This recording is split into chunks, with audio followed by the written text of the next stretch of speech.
Kit. Iron gravity.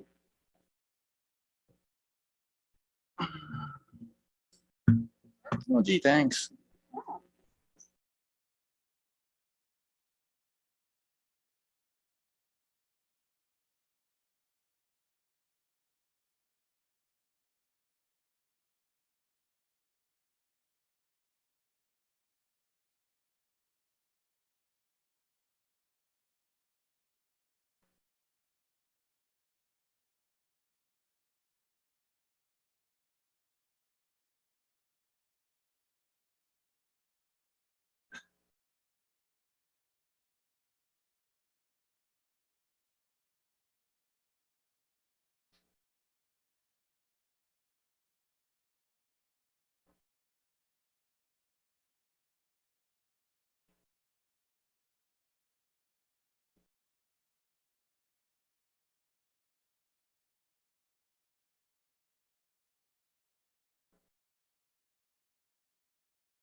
Okay. Ebony, if you're ready, roll call, please. Chair Wilson, Here. Trustee Benavides, Here. Vice Chair Wah, Here. Trustee Foyt, Trustee Haran, Here. Trustee Melendres, Trustee Ortiz, Here. Trustee Raymaker, Trustee Rogers, and Trustee Whiteley. Here. We have a quorum, sir. Thank you. And Trustee Melendez should be joining us a few minutes late, so just let us know when he pops in, please. Everyone, if you could, please stand for a pledge of allegiance. I pledge allegiance to the flag of the United States of America and to the republic for which it stands, one nation, under God, indivisible, with liberty and justice for all. Okay, and is there any public comment at this time? Evan's going to check.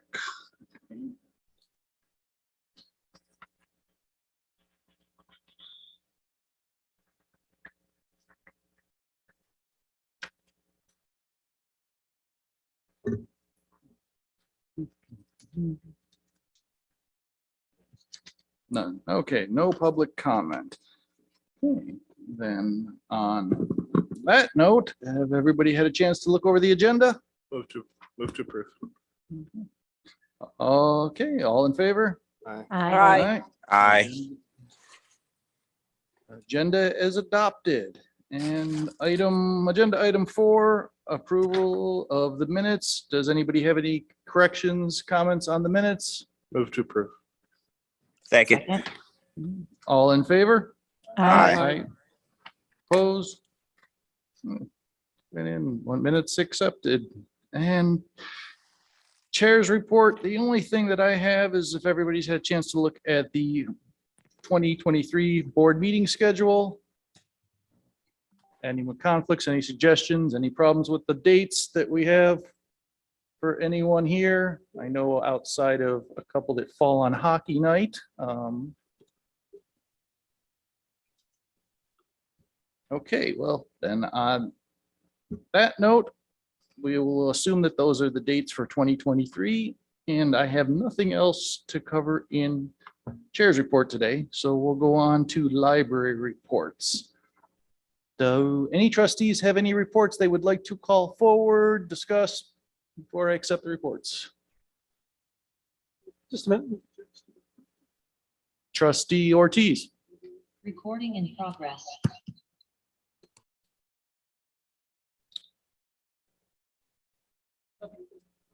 Nothing this time, Mr. Chairman. Okay, thank you, trustee Ortiz. Hearing no other comment, I will go ahead and accept the reports. Chair Yeah. Wilson, Yes. if I may, Director Oh, Wilson. well then, hold on, I won't accept them. I'm looking down and totally missed you. Go ahead. Go ahead. Sorry, Thank you Mr. very McNally. much. Chair Wilson, Board of Trustees, Director Watson, and Council Welt, good evening. Please join me in welcoming Carlito Sanchez to the new position of Adult Services Manager. He's here with us tonight. Carlito, if you wouldn't mind just standing, a quick wave. I won't put you on the hot seat. Carlito brings 23 years of library experience to the position and holds a Master of Library and Information Science from the University of North Texas. After previously attending school at the University of Phoenix and graduating from Rancho High School right here in Las Vegas. He began work with the Library District in August of 1999 as a page. And since then, he has held the following positions: Circulation Assistant, Support Services Assistant, Circulation Department Head, Adult Services Librarian, and Assistant Branch Manager. In his role, he'll provide operational and administrative leadership to our adult services staff. Service and program oversight includes areas like workforce development, services for individuals experiencing homelessness, social services, naturalization services, mental health, digital literacy, the adult portion of our Summer Challenge program, and staff training, along with a number of other projects that he and I will dream up together. So he'll serve as a support to all adult services staff. Carlito is fluent in 3 languages, and as a member of the Community Engagement Administration team, he'll focus on building partnerships to strengthen library services for adults. So with that, I just wanted to call that out from my report, give Carlito a little recognition. So thank you for your time, and please help me welcome Carlito Sanchez. Thank you. Welcome, Carlito. I have just one question. What page? Oh, come on, room. Bum. Man. I'll bring my snare drum next time. Thank you, Mr. McNally. Okay, on that note, I will, Mr. Chairman, I'm sorry. trustee Ortiz. It's not a request, but Mr. Floresto, is he here?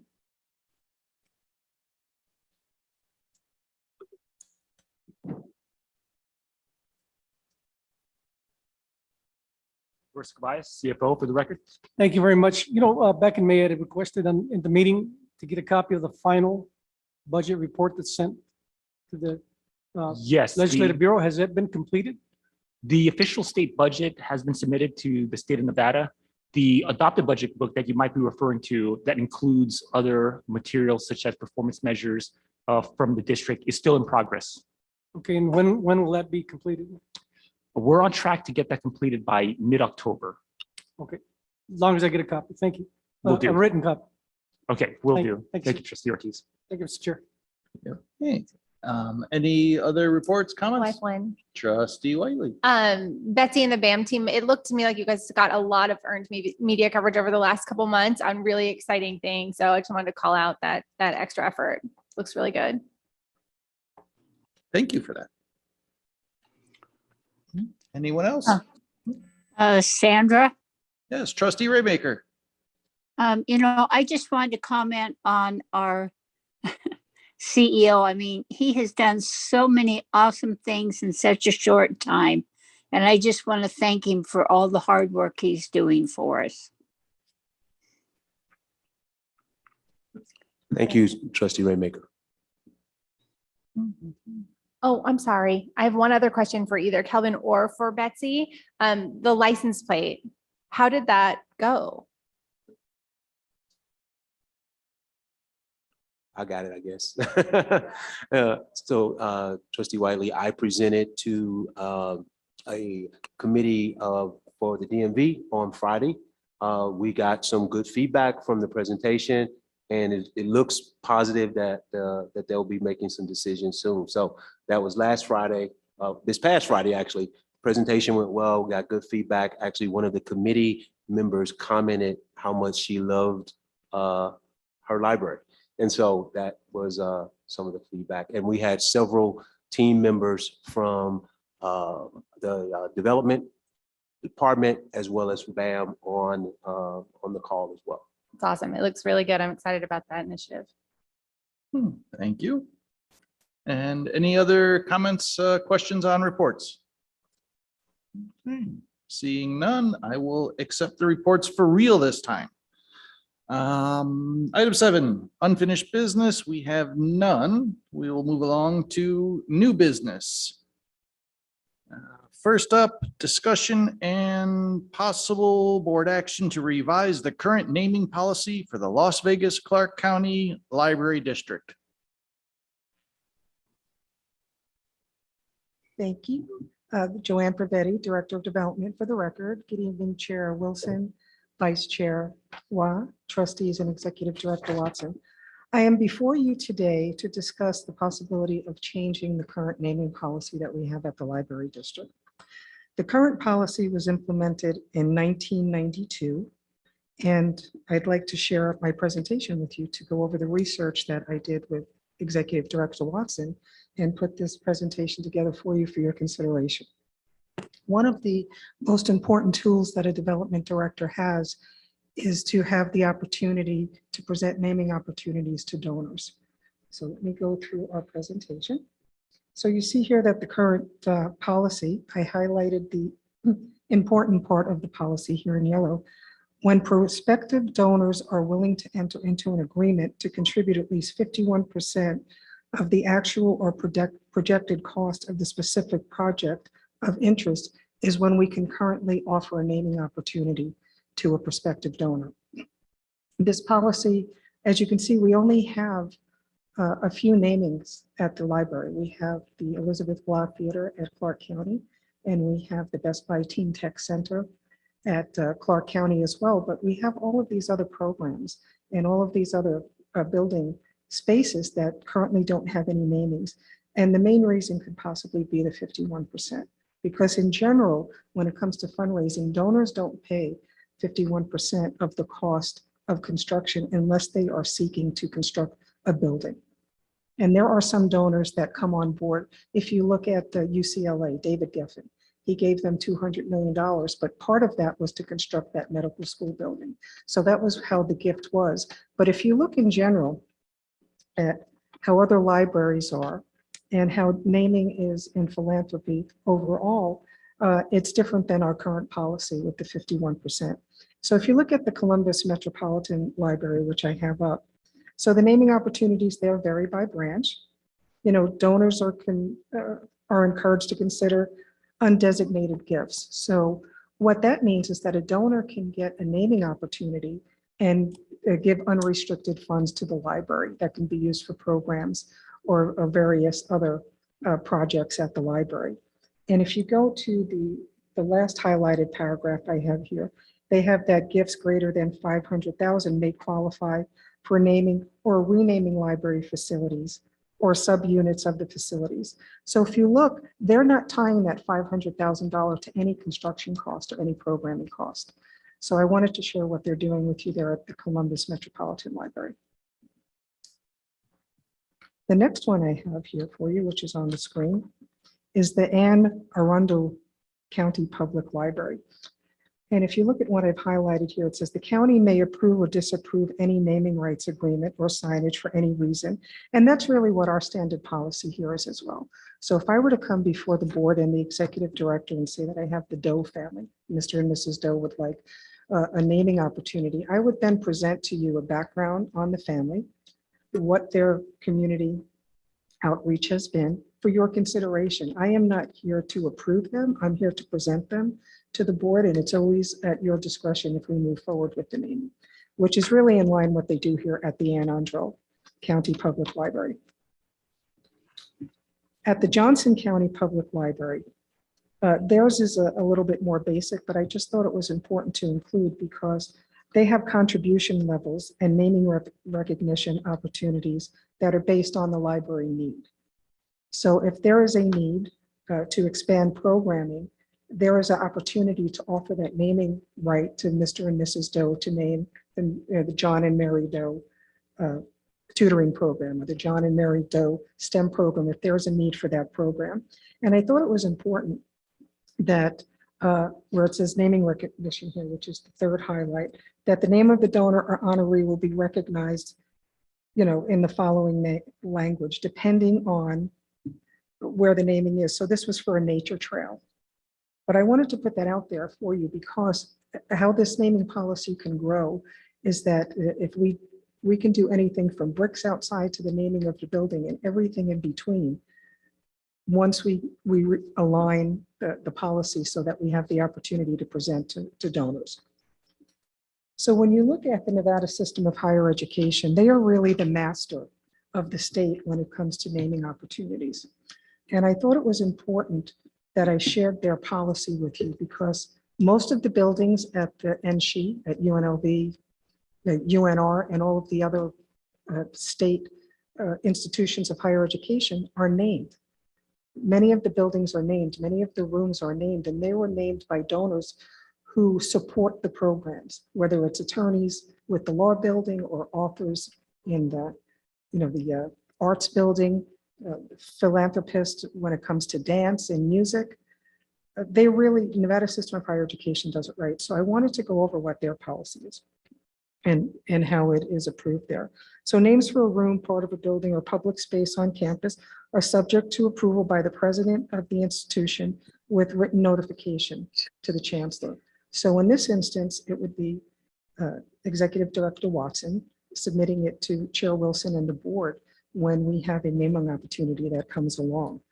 And the nice thing about the Nevada system of higher education is they don't tie in the donation to the cost of the building. And we'll get to that as I go through the presentation a bit further.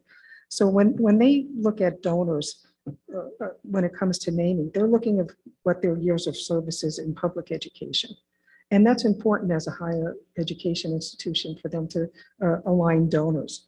And then also what their contributions to public education are other than employment, which is very important because there could be donors that may not have had years of service in public education, but have given to K through 12. And that makes a big difference, knowing that you're working with donors that are interested in education and interested in elevating Nevadans to great heights through education. It can also be their quality of time of service to the community. There could be donors out there that possibly did not give to public education or did not contribute to public education, but they are vastly involved in the community in other ways. They could be involved in food banks, and they can contribute to food banks, or they can be interested in community gardens, but they're out there in the community and they're giving back. So these are really some of the highlights that I wanted to share with you. And then the last highlight on the right paragraph says, when a building is named in recognition of a donor or non-donor honoree, that name will generally be affected for the useful life of the facility. And that's important because we're doing a lot of construction, we're building new buildings, we're doing renovations. So the name on the building might not stay there in perpetuity, depending on the renovation process and the growth process. So let me go to the next slide. So I wanted to bring to the point again, where other institutions are not following that 51% rule that we currently have at the library district. So as we all know, we're all familiar with the Greenspun family. They're very philanthropic. You know, they published the Las Vegas Sun, and they pledged $12 million to help fund. Now, this was specifically for a building at UNLV. And it's that the Greenspun Urban's Affair building, where you can see it right from Maryland Parkway. But that gift only pays 40% of the overall cost. But UNLV still accepted the gift, put the name of the Greenspuns on the building, even though the cost wasn't at that 51%. And I think that that's important when we look at it, that, you know, the Greenspuns give to many organizations, and possibly the library might be one that they might consider in the future. If we go to the Kirk Kerkorian School of Medicine, and this is something that is, you know, just as most recent, the Kerkorian family donated $25 million to the UNLV School of Medicine, which falls under NSHE. But the school, the cost for the actual building was $150 million. So you can see the percentages there, that the building was named after Kerkorian, and they're not at that 51%. Kerkorian was a mass employer here in Southern Nevada, has employed many, was very philanthropic in his giving, and the family felt it important that his name be associated with the medical school, and donated the $25 million for a $150 million building. And that building should be done, I think, by the end of next fiscal year. But it's important to see what the other institutions are doing and how NSHE incorporates their naming and their percentages when considering naming a building.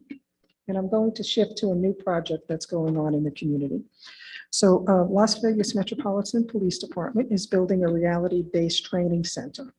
And the development department went to an event where the police department was speaking, and they were talking about these naming opportunities and what they're doing in development. So I wanted to share this with you because this is something that's current. This is something that the police department has a development office that is seeking funding for namings. And what they're doing is they're making a village, and the village is going to have a hotel, and it's going to have a casino, and it's going to have a store, everything that you would have in a town, so that the police officers can train there in different situations. But you see that there are naming opportunities for everything, from a hotel guest room, you know, to a building and everything in between here. And when we spoke with the police department, because I wanted to get an idea of what their percentages are, and these numbers are less than a 51% margin for these costs.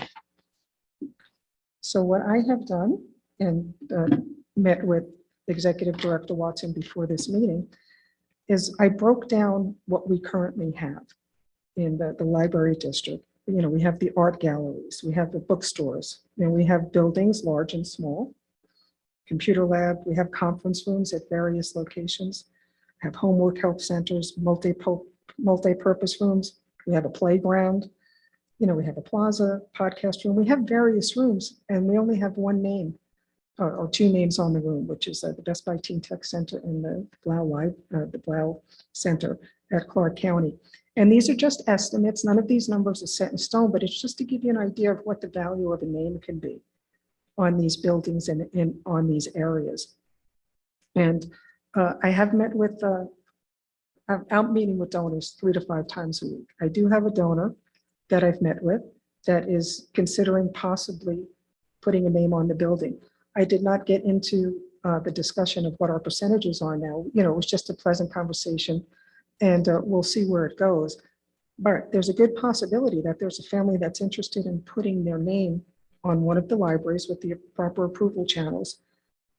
But what we need is to modify the policy so that the dollar amount for the naming fits the location of where the building is. And thanks the family for what all they've done for the community. And once we get that one naming, we'll start to see that there'll be other namings out there, because philanthropic people who give to organizations such as schools and higher education and libraries, they like to be recognized, but they don't want their name up there to sell them. You know, if you look at the Greenspuns, they put their name up because they're supporting. If you look at the Rogers, they're putting their names up because they're supporting, and the Boyds. You know, those are three very powerful families that give back to the community. And as a thank you, their names go on these buildings. So I wanted to share my presentation with you. In the agenda item, we put a recommendation for a motion to modify the current naming policy to limit that 51%. But before we get to that, I'd like to know if there are any questions that I can answer for you, and see how we can move to next steps of possibly modifying the policy. Yes, thank you, Mr. Reddy. I personally appreciate the amount of effort that went into pulling all these policies together for us to have a really wide sample. I kind of tend to agree myself with something you pointed out of NSHE's being probably the nicest one to look off of. I'm especially a fan of the last paragraph that isn't highlighted on here, that the Board of Regents reserves the right at any time to rename a building in the event it's no longer consistent with the institution's missions or reputation. And actually, that's in the motion to modify. So I think that is in there. that, I mean, that's a really key thing, I think, to making it more flexible on what we would be willing to accept, because we don't know what may or may not be good for our reputation a decade from now. But aside from that, I appreciate the effort you put into the presentation, and I'll turn it over to any other board members that have any questions. Can I say one thing before you speak, Trustee Roy? Vice Chair Roy? So if you go to the last page of the motion, the last paragraph, the last sentence says, foregoing and notwithstanding, the Board of Trustees reserves the right to rename a building or program in the event it determines that the name of the building or program is no longer consistent with the Las Vegas Clark County Library District's mission and values, and or causes harm to the district reputation. So that is included in the motion modification. Mr. Chair, I have something to say too, and Trustee Wasden. So I just had a couple questions. One is related to that paragraph, which is, so if we, someone donates, $2 million for naming opportunity, and their reputation suffers, and we come back to rename it, as would be all right under the policy. What does that mechanism look like as far as any kind of refund of the contribution? That's my first question. And the second question is if you just kind of speak to any challenges that the current policy has had in your ability to have conversations with donors, seeing as though it's not a current option. So those are just my two questions. So if you can just repeat the first question. So if someone does fall into disrepute, how do we refund? How does that work? So we would work with the legal department, with Jerry, and working in creating a document so that when we work with the donor for a naming, that there's a clause in there that follows all the legal terminology. I'm not familiar with someone who has donated, and that I've been familiar with people who have donated, and then there's been, bad media coming to light on incidents that have occurred. But if their name has been removed, I have not seen the money refunded, because the funds are going toward to support the programs. And I think it would just be doubly worse for us to refund based on something like that. We came into an agreement under good faith. Part of the agreement was that and Jerry can to word this, that part of the agreement would be that if something did happen that was harmful to the library, that the funds would still remain. It would just be the name that would be removed. And then secondly, when it comes to, so if we look at the new building that we're looking to do in West Las Vegas, so the building cost is it about 10 or 20 million, John? 25 million. It would be very hard to have a donor want to pay for construction for something that they consider a government entity, which is Las Vegas Clark County Library District. When it comes to higher education, a lot of those buildings are funded through state legislative fundings, and the donors pay to put their name on there. But when I met with the most recent donor, I know that the conversation would have stopped just from my expertise and my background in this field if I advised them that they had to pay 51% of the cost. It's just not a comfortable conversation because donors don't want to pay for construction. Most donors don't want to pay salaries. That's why it's hard to find grants that pay for salaries. They want to pay for the program. They want the library to pay the salaries, but we'll pay the programming. So it is a hindrance because it's just not a conversation that's generally had unless you have a donor that specifically wants to put a building in. And those donors, I'm going to say, are less than 5%. Most of your donors pay for the program and pay for the support of the entity and the library or the arts or music or research. And like with Best Buy, they're into the technology. They don't want to pay the cost for the room that they're in. They want to fund to bring the equipment in so that the students can learn using the staff from the library. So did I answer your question, Vice Chair? Yes, thank you. Thank you. Mr. Chair, Yes. Mr. Weld. just a little bit of historical perspective as I recall it. What Joanne said is actually correct. The trustees put that in because they wanted to limit the number of naming opportunities that there would be. I know it's counterintuitive to raising money, but they didn't want that particular board didn't want a significant number of names, number one. Number two, they were concerned in having public discussion of whether Bugsy Siegel, who gave us $10 million, should have a building named after him, and they would be having that conversation in public. I think one of the policies that Joanne gave us takes care of that, and then it first required the executive director to recommend to the board and not just be in agreement. So they could, in this case, he could do the due diligence in private, if you will, determining whether or not this was an appropriate donor to recommend to the trustees, and you wouldn't have to have that in-depth conversation at a public meeting. Thank you, Mr. Weld. Do we have any other trustee questions, concerns, comments? Chair, I have one. Yes, trustee Whiteley. Joanne, can you outline, I Nate touched on this just a little bit, but like this opens the door to allow not just full naming rights, right? This kind of, as I understand it, is a little bit more of a door opener for you in terms of smaller projects that could be potentially helpful as well. Right. So let me use the tutoring program, for example. So we received, just this year, we received $400,000 for the tutoring program from a grant. It would be nice to have the opportunity to offer that donor who, this came through ARPA funds, so maybe this is not the best example, but when we get a big example, a donation like that, it's always nice to recognize the donor and possibly name the program after them, you know, like the John and Jane Doe tutoring program, because it engages them. And then philanthropists hang out with other philanthropists. That's who their circles of friends are generally. They're with people that have wealth and like to give back to the community. So when you open that door for one, in general, you open the door for their circle of influence. And maybe there's 20 doors there and only one person would be interested, but then that person has their 20 people. And that's how we move on. Once we get the first one, it opens the door to let us get the second one. And if I can use something as an example, are the public service announcements that are running.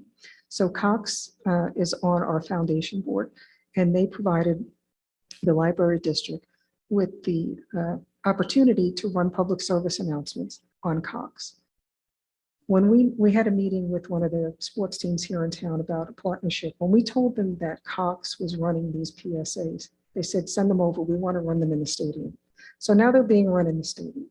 And now Channel 13 has picked them up, you know, with the help of the marketing department.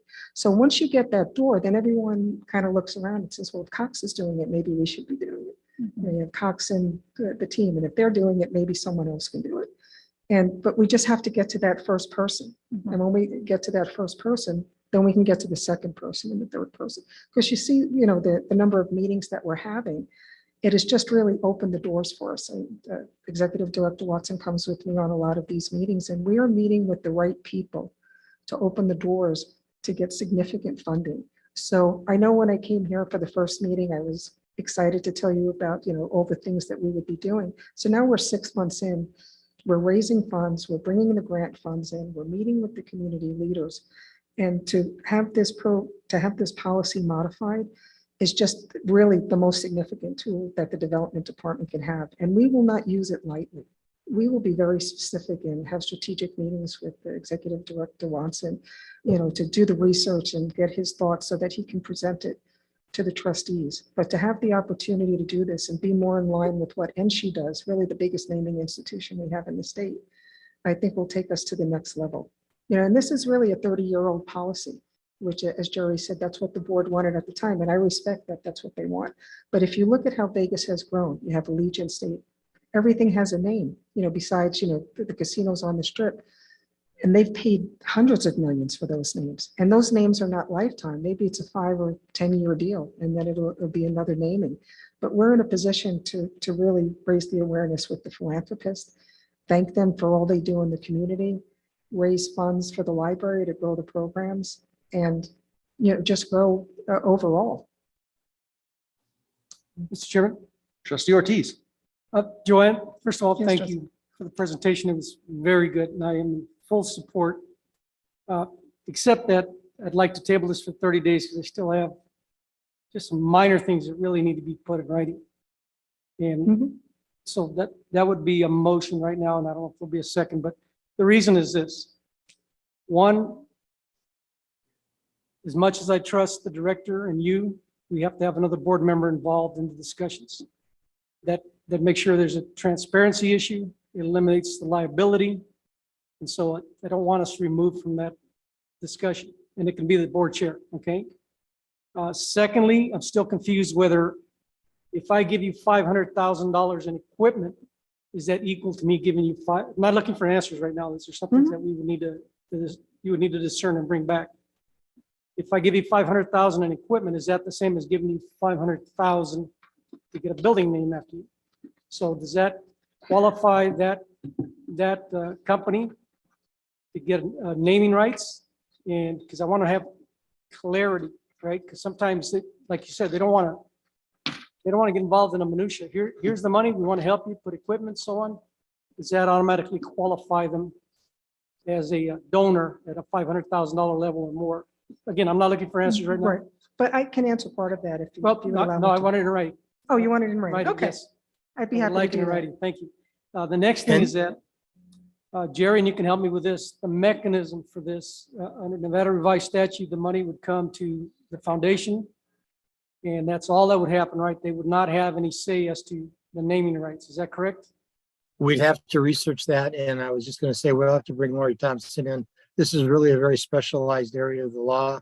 And while I'm on, when I indicated that I prefer the program where the executive director can do the preliminary research, by no means does that take the board out. He only makes a recommendation to the trustees. Then it's their job to either approve or disapprove, but it takes care of some of the in-depth conversation ahead of time. So that would have to be, I think you can take care of your concerns by just making the motion subject to the review of council, because this will take some work to work with Lori and to see what other agencies have used and then adapt it to ours. And so, thank you, Council Wall, for that clarification. I didn't mean to demean anybody. I just want to be sure that clarity, as clear as you can be clear. But so you raised the next issue that he didn't have an answer. What is the mechanism for the money to come in? Under Nevada revised statute, it goes into the foundation. But I want to make sure that we have a clear understanding with them. I'm not the chair with them, that they don't, just because the money comes to them doesn't mean that they have the right to decline or approve. So that's a legal issue that he'll work through. We don't have an answer. That's why I wanted in writing from Jerry or whoever he gets.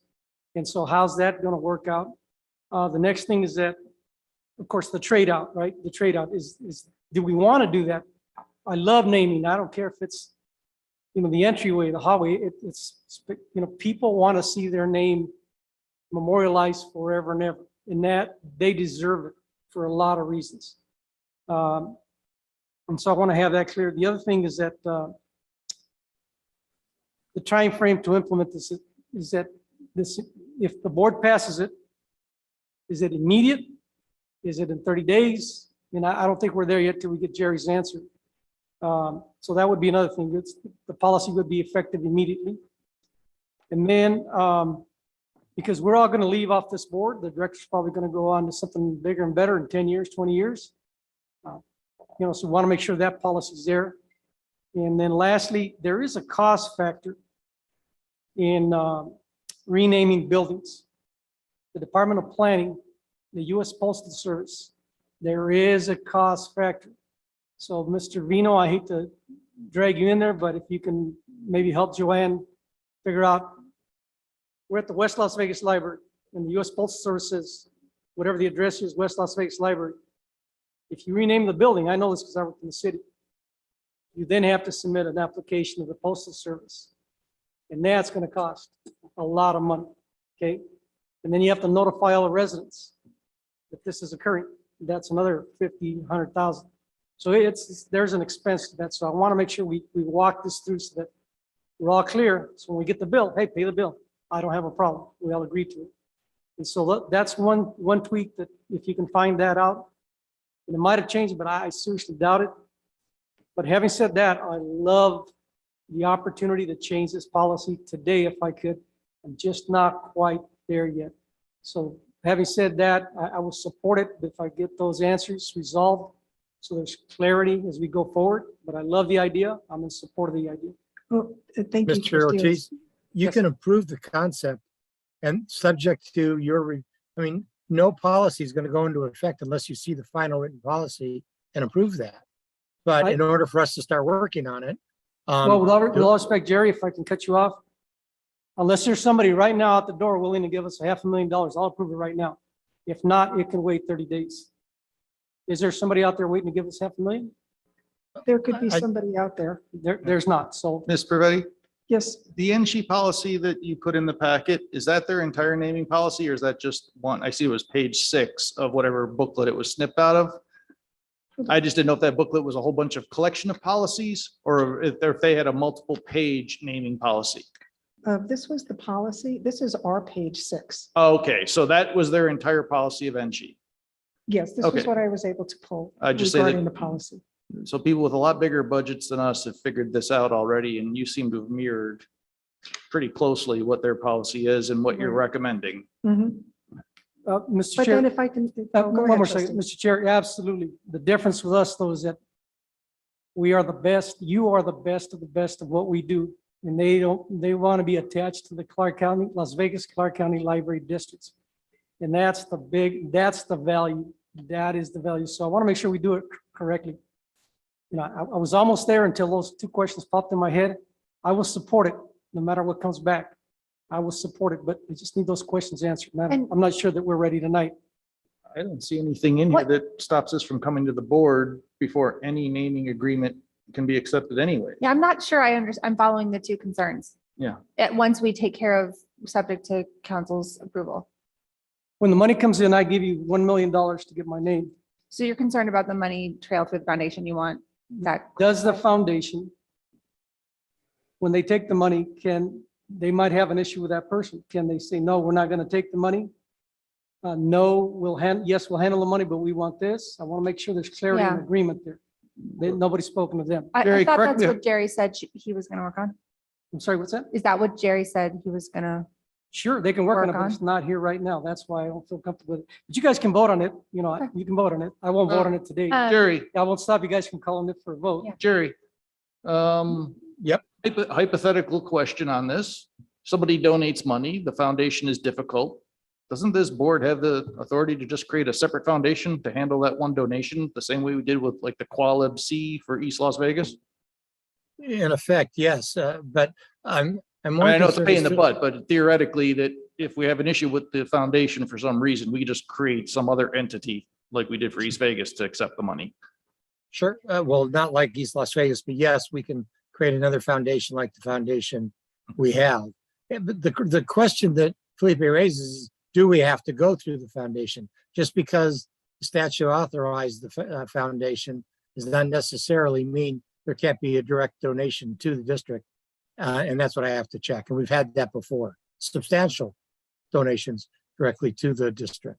As you may, Chair? some of you may recall, we had a multi-million or $1 million donation. We transferred it to the foundation, but we already had it in our accounts. And Trustee Ortiz, if I may, the mission and the goals of the foundation are to support the library. Yeah, and I'm not trying to Yeah. create conflict or create, for, as a matter of public record, they're working together great. And I'm not trying to create any conflict. I just want clarity, because when we get off this board, clarity is gone, Right. unless it's in writing. And I do want to state that I met with Foundation President Elaine Wynn, not Elaine, Elaine Sanchez. Yeah. And she knew that I was presenting this evening. I did discuss it with the foundation president, so she is aware. And I'm sure they're Of excited our to do it. goals. Thank you. So I do want. And there be, we would also have it as a restricted, it does have to go through foundation, it would be a restricted gift. So they haven't, they could use it for no other purpose except for what we've outlined. But all that, yes, will be taken care of. So it just depends on whether you want to pass the concept now, subject to review, or wait till you get the final document. Mr. Chair.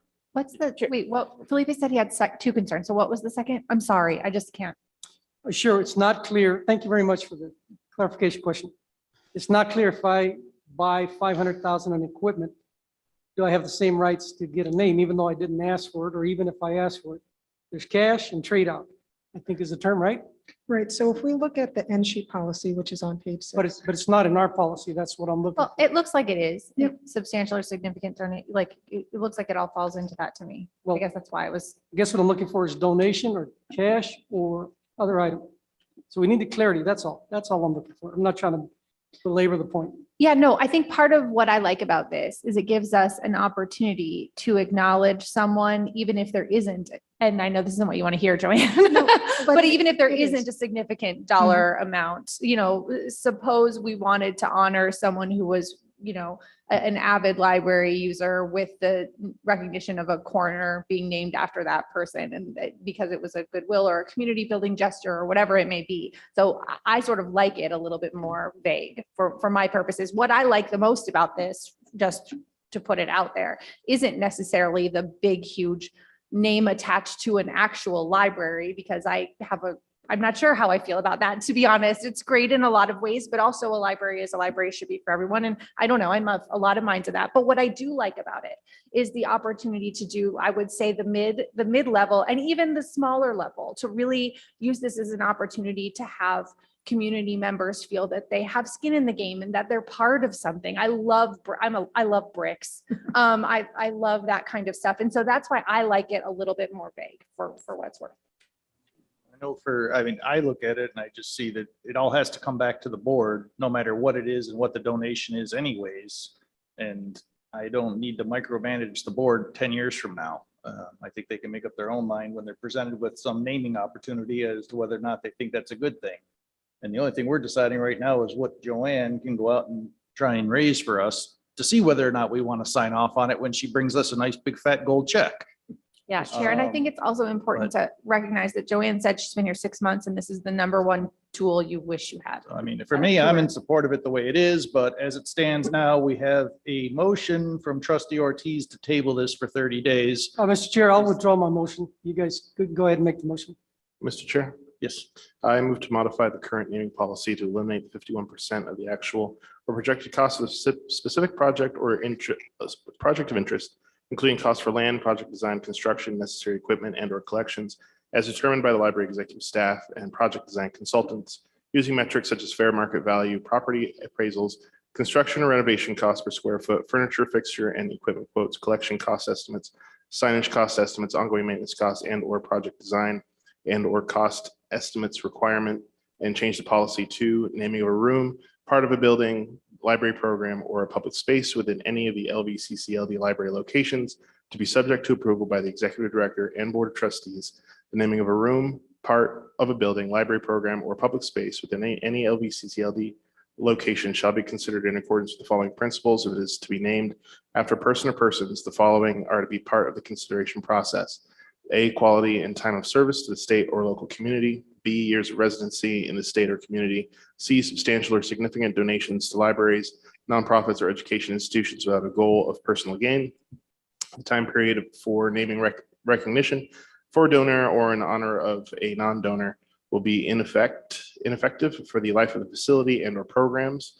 Foregoing and notwithstanding, the Board of Trustees reserves the right to rename a building or program in the event it determines that the name of the building or program is no longer consistent with the Las Vegas Clark County Library District's mission and values or causes harm to the district's reputation. Second. Subject to council's review. Trustee Wah, would you? Subject to council review. Motion by trustee Wah, and the second was by somebody online. Was it trustee Rogers or was it? Correct, trustee Rogers. Any further discussion on the motion? All in favor? Aye. Aye.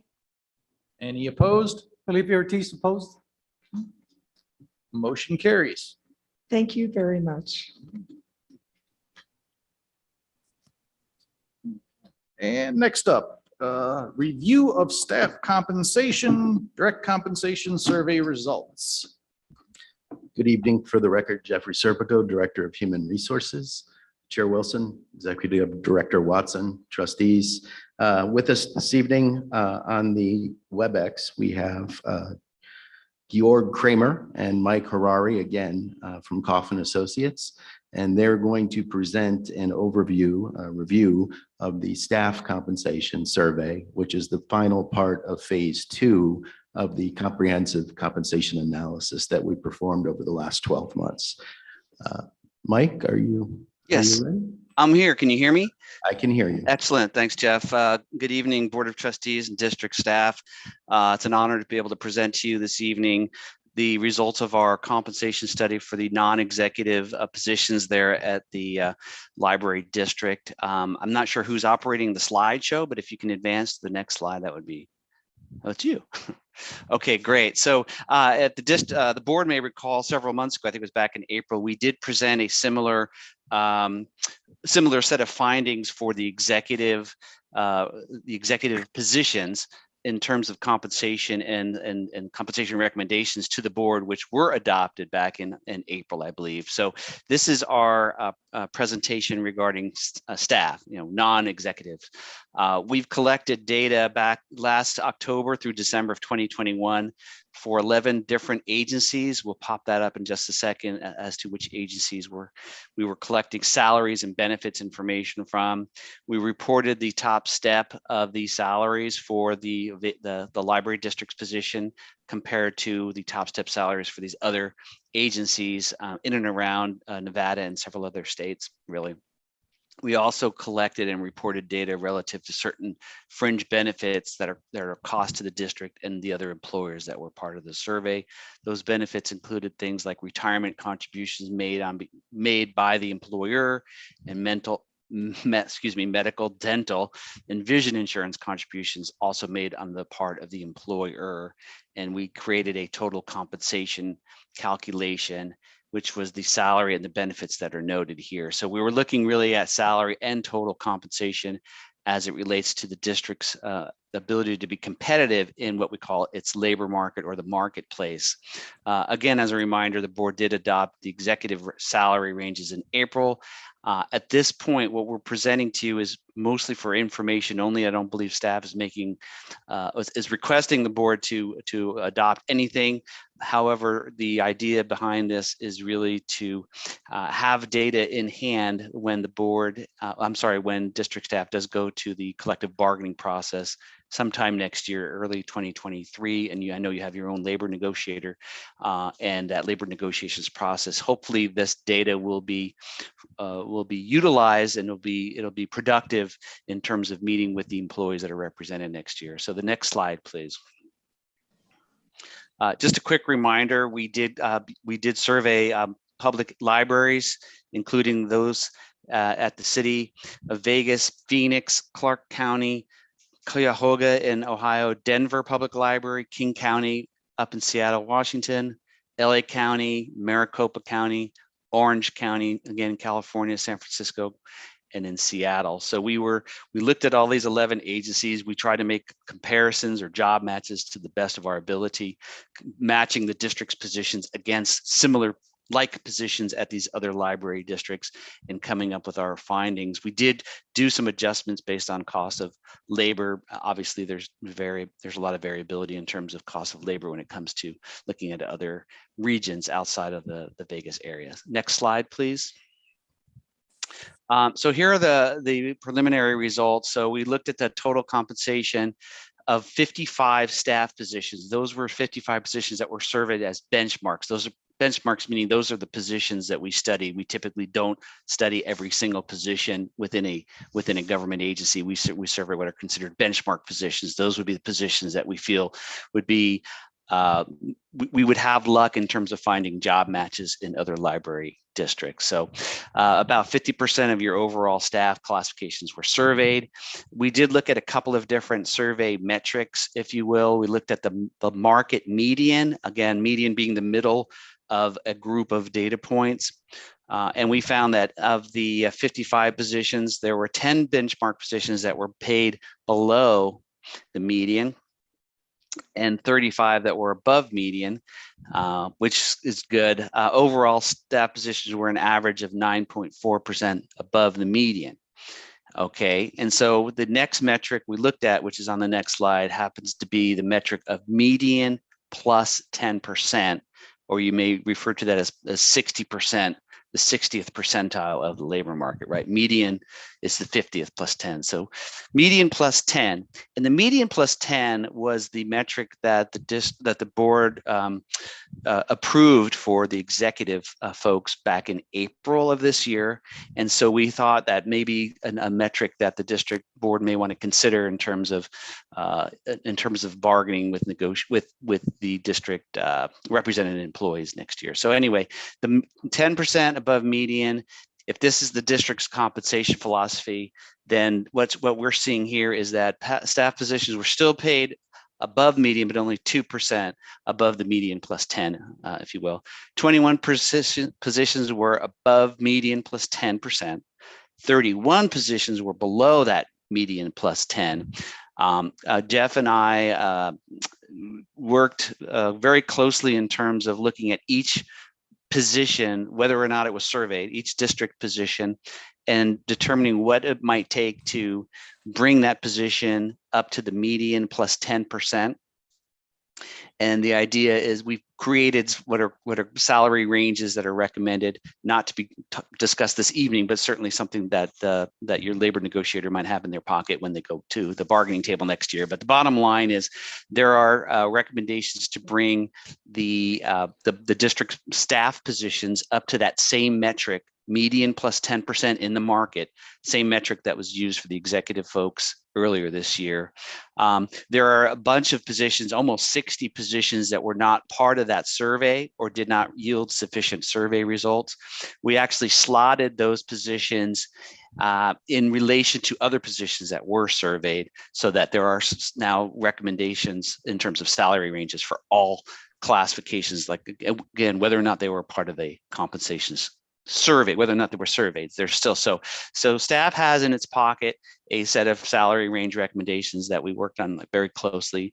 And for the board, again, I don't think there's an action pending this evening, but the idea is to have the negotiator provide some of this data at the table, assuming the board wants to move forward with a compensation philosophy of median plus 10%, consistent with the executives. So next slide.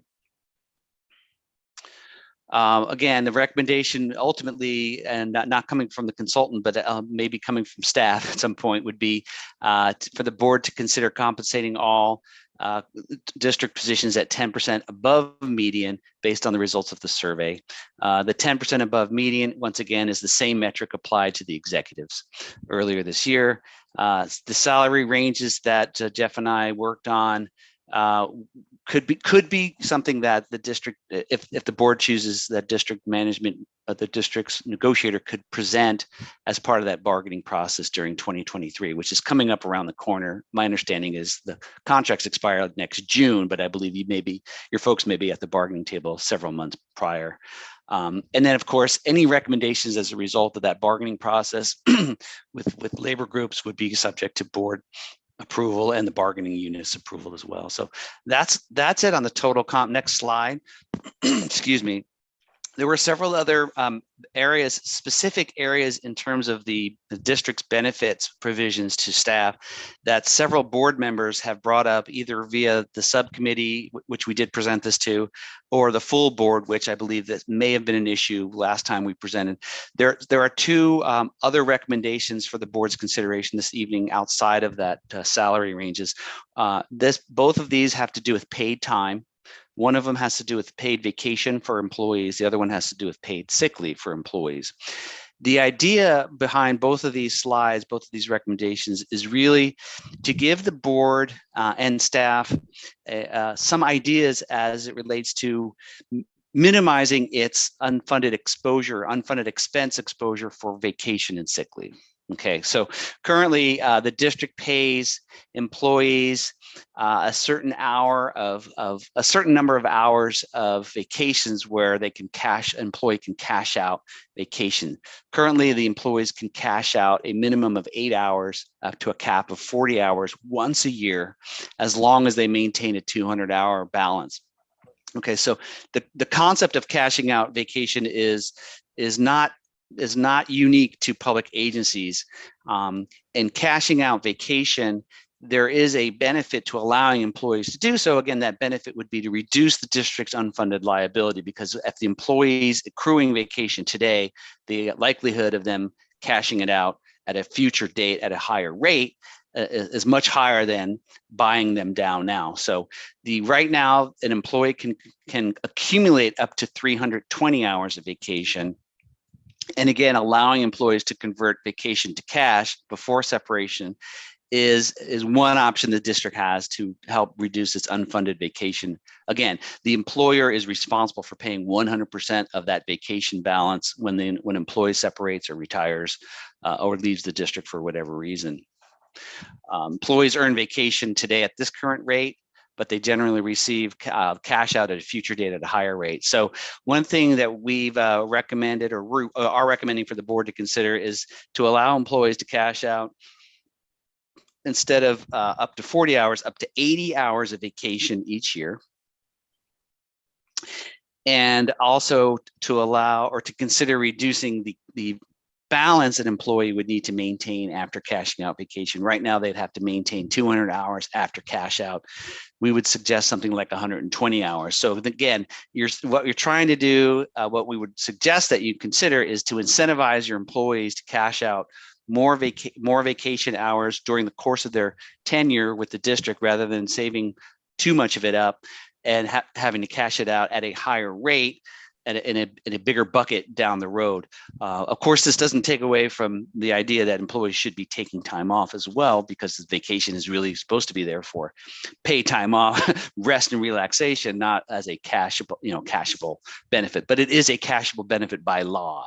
So if you're going to provide vacation, you might want to consider allowing employees to cash out a little bit more and reducing that balance. So that's it on this slide. The next slide is a similar concept under the sick leave accrual and sick leave cash out benefits. Right now, the district does allow employees to cash out 60% of unused sick leave, but only on separation. So if they're retiring, they're terminating, they're going to another agency, for example, the district is required to required to pay up to 60% per bargaining agreement for employees with, 3 years of service. The district also allows its employees to accrue an unlimited number of sick leave hours. And it looks like the district is also interested in reducing unfunded sick leave expense liability as it relates to that, the sick leave cash that the district would be on the hook for, that 60% cash. We do want to, I'm sure the district would want to make sure that employees have enough sick leave to cover certain, illnesses or injuries that happen off duty.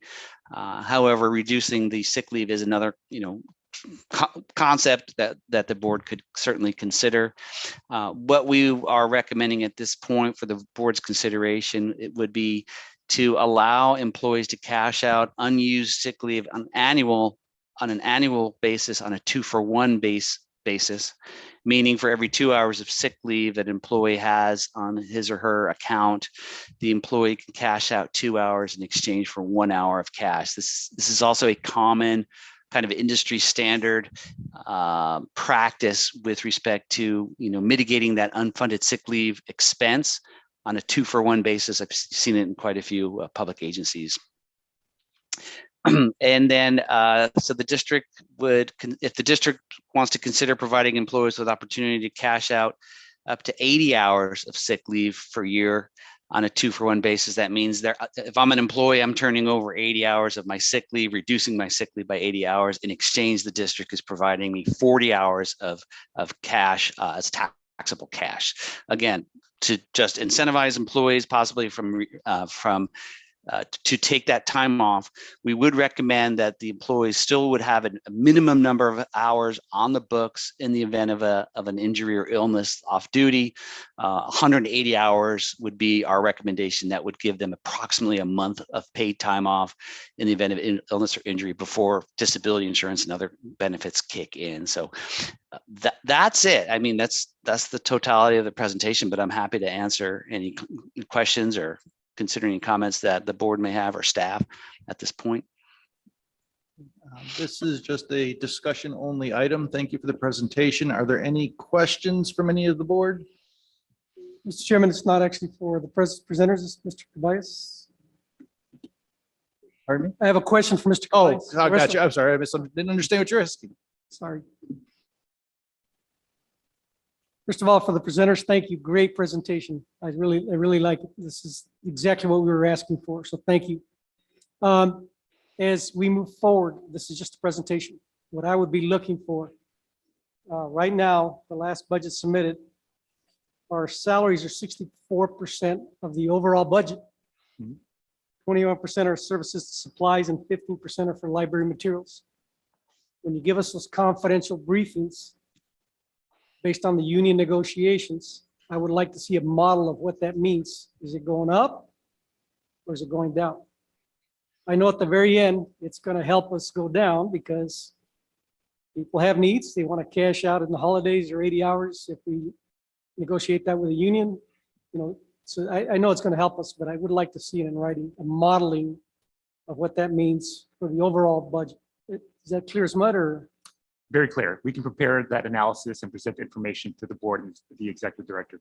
Yeah, when we have the confidential meetings, when they do the union negotiations, that would be the best time. Okay? Yeah, that's Other than information that, we can have. thank you. Other than that, Mr. Chair, that's a great presentation.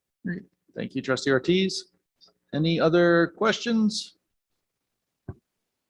Okay, well, thank you very much for the presentation.